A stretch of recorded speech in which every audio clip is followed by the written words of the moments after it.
As the movie opens, we see a group of high school students on a trip to the train station. The tour is being conducted by a man named Kazuya Takachi. He excitedly explains the basics of bullet trains to all the students and the engineering processes required to run these trains. In the final scene of the tour, some students ask him why he chose to become a train conductor instead of a train pilot. Takachi smiles slightly and replies, "I enjoy meeting everyone's needs and gathering passengers, and that's why I'm so skilled at my job." A train called HIB 60 arrives at the platform. The same train is also supposed to carry the same group of high school students who joined the educational trip. All the students are extremely excited. But we see that one of those children, a girl named Yujiki, was less excited. In the business compartment, we see a politician, an Uber driver, and a prominent businessman, all hiding their identities, leaving for Tokyo. The bullet train departs the station. Everything was going as usual. But suddenly, the control center goes into an emergency. They receive an anonymous call. The caller had reported that bombs had been planted on the Hayabusa 60 train, meaning Takachi's train.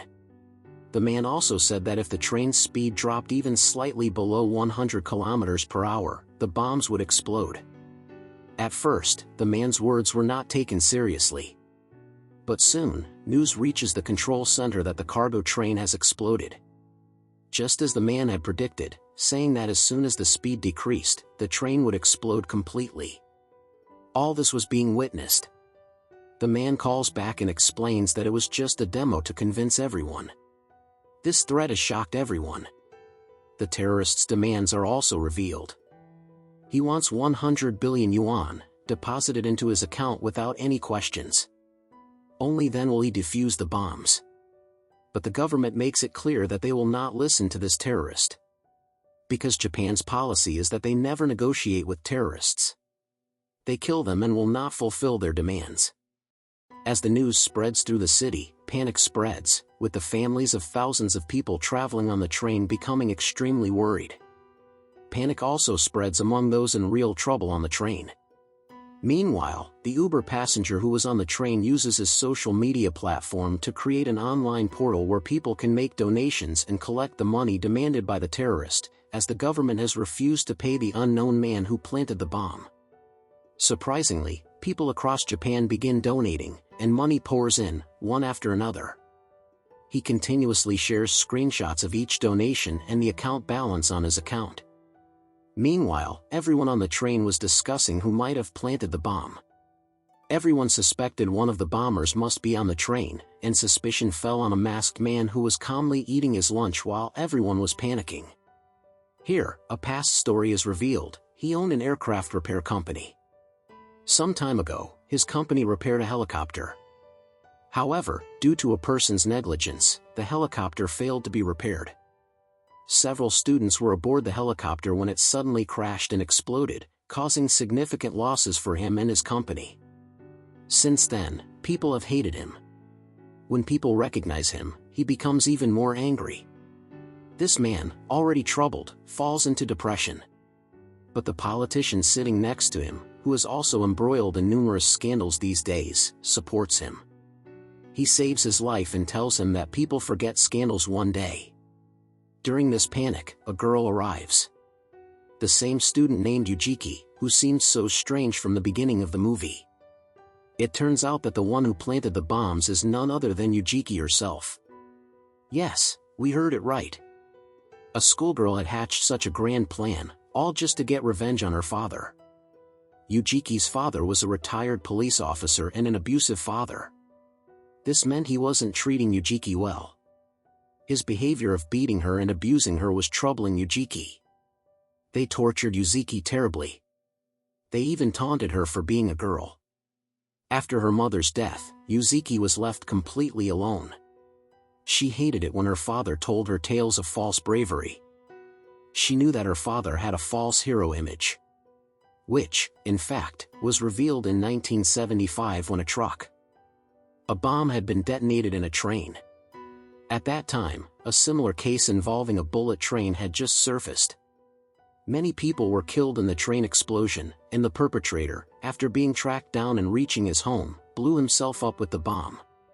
The government didn't want to show its people that they had failed to catch the terrorist. Therefore, they spread the false news that Yuzuki's father had killed him. This was also why Yuzuki's father was carved into a heroic image. The whole world began praising Yuzuki's father.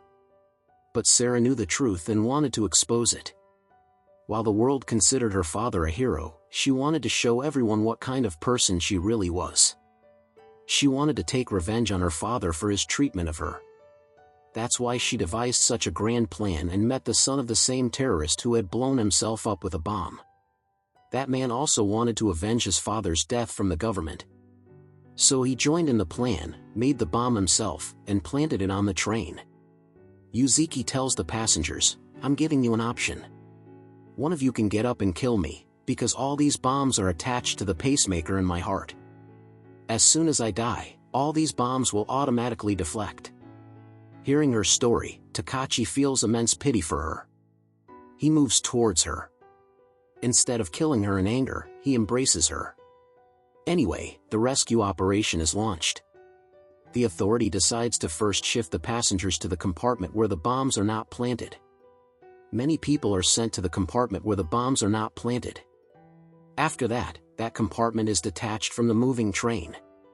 But many lives are still in danger, and to save the remaining passengers, a man in the control room makes a plan to run a new train parallel to this train so that the people can be shifted from the Habibus 60 to the other train and their lives can be saved.